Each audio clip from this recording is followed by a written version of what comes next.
What's good, YouTube? It's your boy, Blue Blood Sports TV, back at y'all with another one. So, it has been revealed that former unified three-belt WBA, WBC, IBF welterweight world champion superstar boxer Errol the True Spence Jr. Errol Spence Jr. is 28 wins, 1 loss, no draws, 22 big wins by way of knockout. 22. 33 years of age, 5'9.5" with a 72-inch arm reach.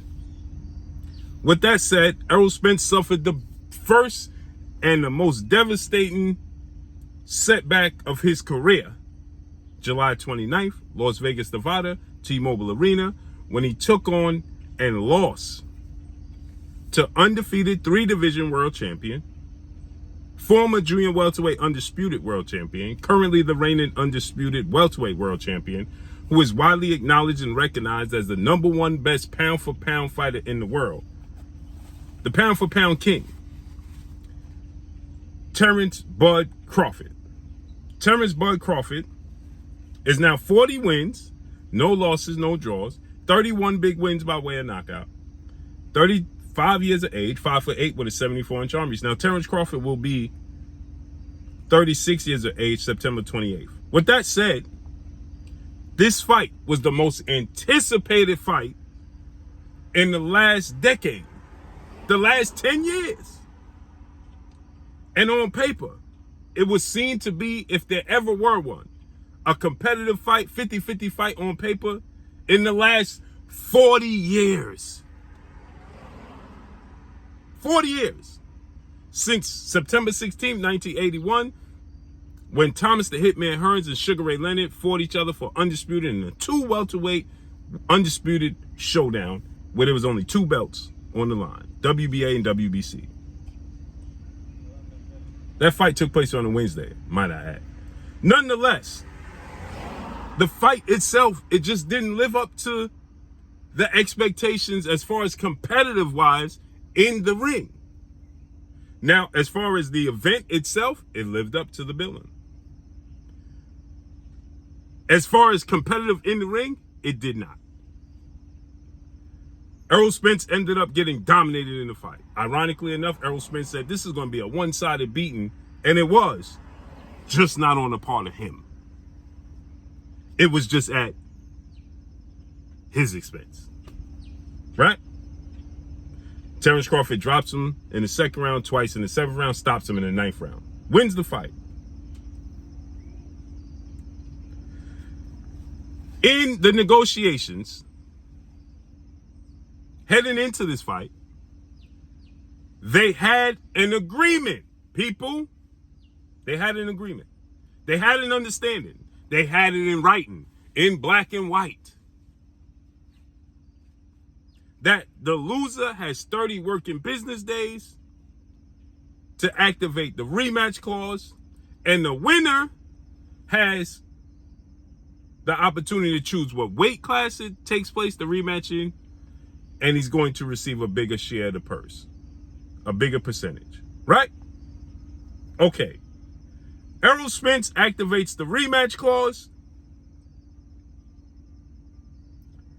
and now, keep in mind, now we know he's activated the rematch clause. Now, after the fight was over, okay, post-fight press conference, Errol Spence stated, I hope to have the rematch in December at 154. The commentator asked Errol Spence, what weight class would you like the rematch to be in?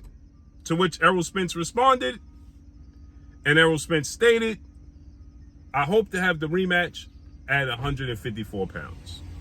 Okay? Errol Spence reiterated this twice on 2 separate occasions. In the ring, immediately when the fight was over, and in the post-fight press conference. Terence Crawford was asked about this, and Terence Crawford stated, why not? We can make it happen at 154. I'm in the hurt business. Making 147 is not easy for me either. Now, the details come out, and it was reported that Terence Crawford offered the rematch to take place at 147. Okay? That Terence Crawford stated that if he got to go to 154, if he got to sacrifice to move up to 154 pounds, then he needs to be compensated more money to go to 154. Or he needs the rematch to take place at 147. Now Terence Crawford reveals that that's not the truth. That the truth is Errol Spence activated the rematch clause and never petitioned or requested that they have the rematch at 154 pounds. Okay, so Terence Crawford is saying, so now contractually, the fight has to take place at 147 automatically because Errol Spence never requested that the fight take place at 154. So the ball has been dropped on both sides, people. Mainly on the part of Errol Spence. Now, Terence Crawford stated in an interview that he was in control of what weight the rematch took place in. But now Terence Crawford stated, essentially, he's not interested in choosing a weight. If Errol Spence is not comfortable at 47, he needs to request it. So Terence Crawford stated that we had to request it, okay, that the fight take place, that one of us can't make the weight, and that we have to have the rematch at a different weight class. Now, obviously, like people are saying, well, Terence Crawford knows already. He's aware that Errol Spence can't make the weight. Let's listen to what Terence Crawford had to say, shall we?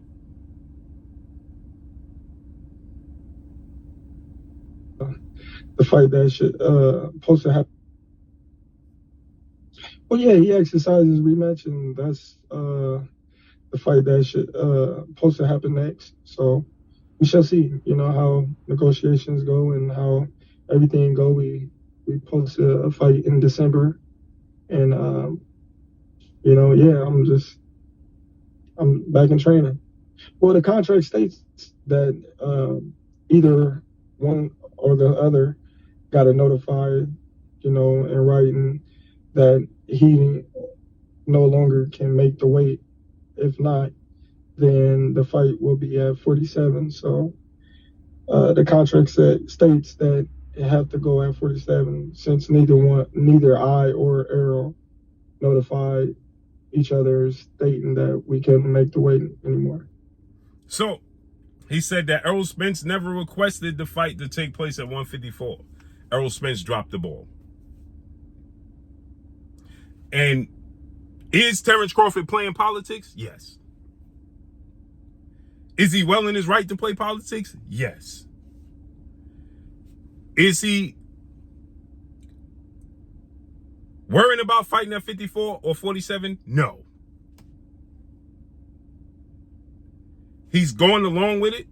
In the contract, it says if you don't notify that you can't make the weight and the fight has to take place at a higher weight class, and I don't do then the same, then it automatically has to take place at 147. Errol Spence and his team, there was only two important things that Errol Spence should have been tentative about, which is the rematch clause, activate in a timely manner, and to notify Terence Crawford on paper in black and white so there cannot be no confusion. I need the rematch to take place at 154 because I can no longer make 147. Now, Errol Spence can easily express this, request this, and have it at a heavier weight. And Terence Crawford is saying, well, you ain't requested, so we fight at 147. So I understand what people are saying. Well, Terence Crawford was aware from the very beginning that Errol Spence was struggling to make 147. Yes, he's aware of that, verbally. But why, more importantly, why didn't Errol Spence put it in writing himself? Why does Terence Crawford have to play the guessing game? Why does he automatically have to go and say, well, I'm going to make it at 154 because Errol Spence can't make the weight? Errol Spence should just request it automatically. I need this rematch at 154. I want the rematch immediately, and I want it at 154, like he stated in the post-fight press conference.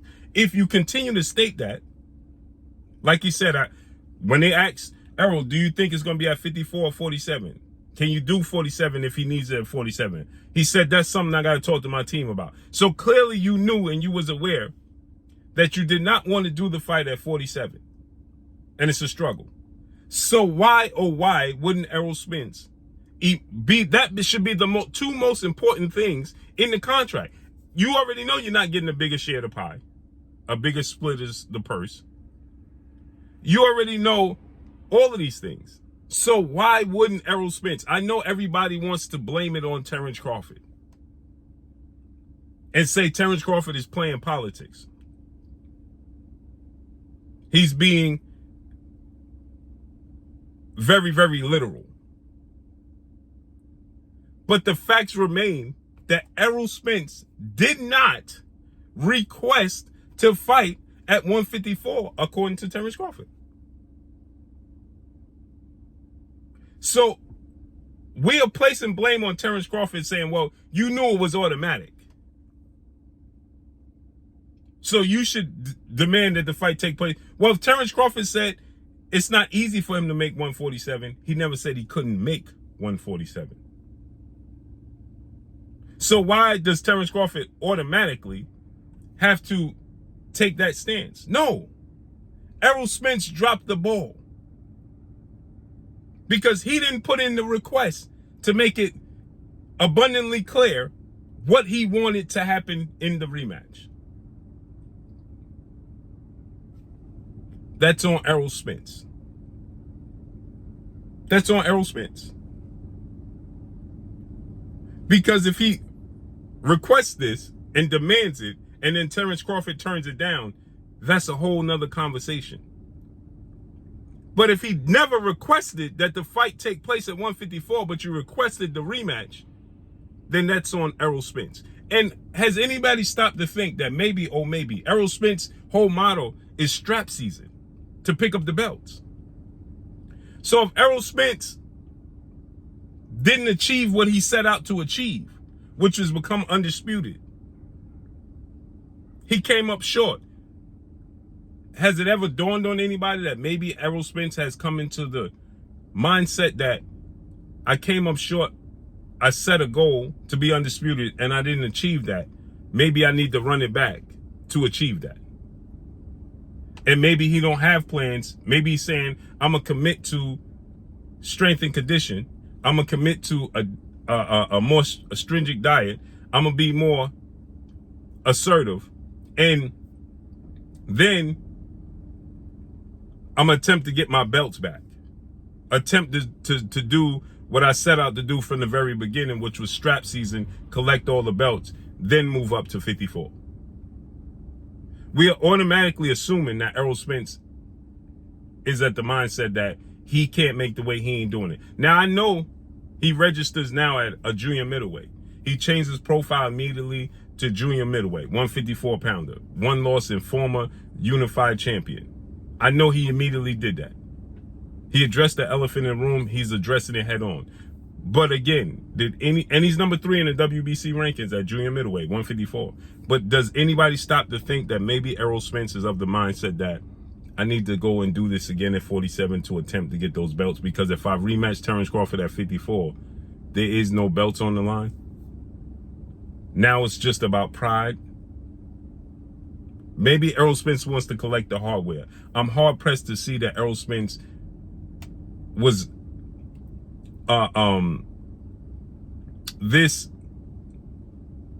neglective in the negotiations that he forgot, or his team forgot, to petition for the fight to be and request for the fight to be at 154. Maybe this is done on purpose. So let's see when more details unfold and come out. But that's all I got for y'all.